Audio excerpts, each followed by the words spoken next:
तो चलिए आज बात करते हैं डेल कार्नेगी की एक बहुत ही कमाल की किताब how to stop worrying and start living के बारे में।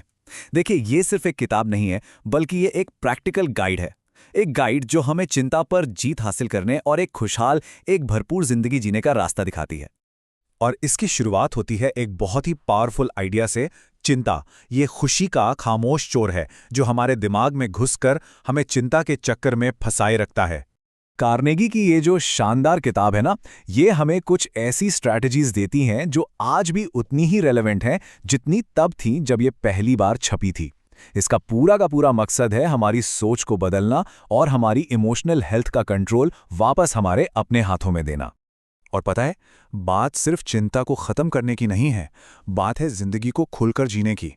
मुश्किलों पर ही अटके रहने के बजाय सॉल्यूशंस पर ध्यान देने की, और ये समझने की कि हम जो इतना स्ट्रेस महसूस करते हैं ना, वो अक्सर गैर जरूरी होता है। लेकिन चिंता से निपटने के तरीकों पर बात करने से पहले चलिए एक मिनट रुककर ये समझते हैं कि ये हमारी जिंदगी पर असल में कितना गहरा असर डालती है। क्योंकि देखिए, चिंता सिर्फ एक बुरी फीलिंग नहीं है, इसके बहुत सीरियस फिजिकल और मेंटल नतीजे होते हैं। नींद की दिक्कतों से लेकर दिल की बीमारियों तक, ये हमारे रिश्तों को और यहाँ तक कि हमारी काम करने की क्षमता यानी हमारी प्रोडक्टिविटी को भी नुकसान पहुंचाती है। कार्नेगी एक बात बिल्कुल साफ कहते हैं कि चिंता करने से कोई भी प्रॉब्लम सॉल्व नहीं होती, बल्कि ये उन्हें और भी बढ़ा देती है। सच तो ये है कि ये एक ऐसी आदत है जिसका कोई फायदा नहीं और जिसे हमें सोच समझकर एक्शन लेने की आदत से बदलना होगा। तो फिर सवाल ये उठता है कि हम चिंता करना बंद करें तो कैसे? अच्छा, अच्छी बात यह है कि कार्नेगी हमें सिर्फ चिंता मत करो कहकर छोड़ नहीं देते, बल्कि वो हमें ऐसा करने के लिए बिल्कुल ठोस एक्शन लेने लायक तरीके बताते हैं।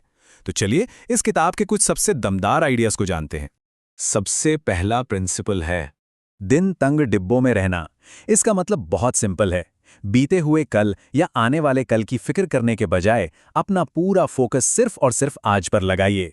ये जिंदगी को छोटे छोटे मैनेजेबल हिस्सों में बांटने में मदद करता है और हमें आज के पल को एंजॉय करने का मौका देता है। चलिए अब आते हैं दूसरे नियम पर, चिंता की असली कीमत को समझना। और ये कीमत सिर्फ इमोशनल नहीं है, ये फिजिकल भी है। लंबी बीमारी, थकान, ये सब चिंता की असली कीमत है। जब हम इस नुकसान को पहचानते हैं ना, तो हमें बदलने के लिए एक जबरदस्त मोटिवेशन मिलता है। तीसरा और एक बहुत ही प्रैक्टिकल नियम है खुद को बिजी रखना।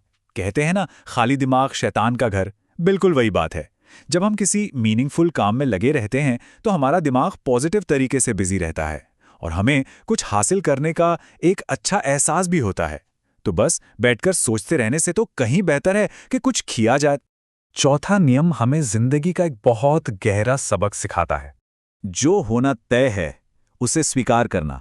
हम सब कुछ तो कंट्रोल नहीं कर सकते हैं कि नहीं? तो जिन चीजों को हम बदल नहीं सकते, उन्हें एक्सेप्ट करना सीखना हमें मेंटल थकावट से बचाता है और मन की शांति का रास्ता खोलता है। पांचवा नियम है एक्शन लेने के बारे में।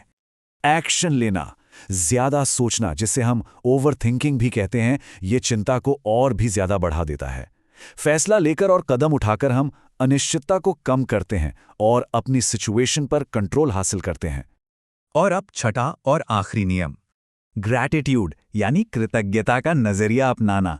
जो हमारे पास नहीं है उस पर ध्यान देने के बजाय जो हमारे पास है उसके लिए आभारी होना। पता है, ये हमारे देखने के तरीके को, मतलब पर्सपेक्टिव को पूरी तरह से बदल देता है और हमारा फोकस प्रॉब्लम से हटाकर हमारी जिंदगी की अच्छी चीजों पर ले आता है। तो ठीक है, ये सारे सबक तो बहुत अच्छे हैं, पर सवाल ये है कि इन्हें हम अपनी रोज की जिंदगी में लागू कैसे करें। जानते हैं, कार्नेगी की सिखाई बातों में सबसे खूबसूरत चीज क्या है? उनकी सादगी।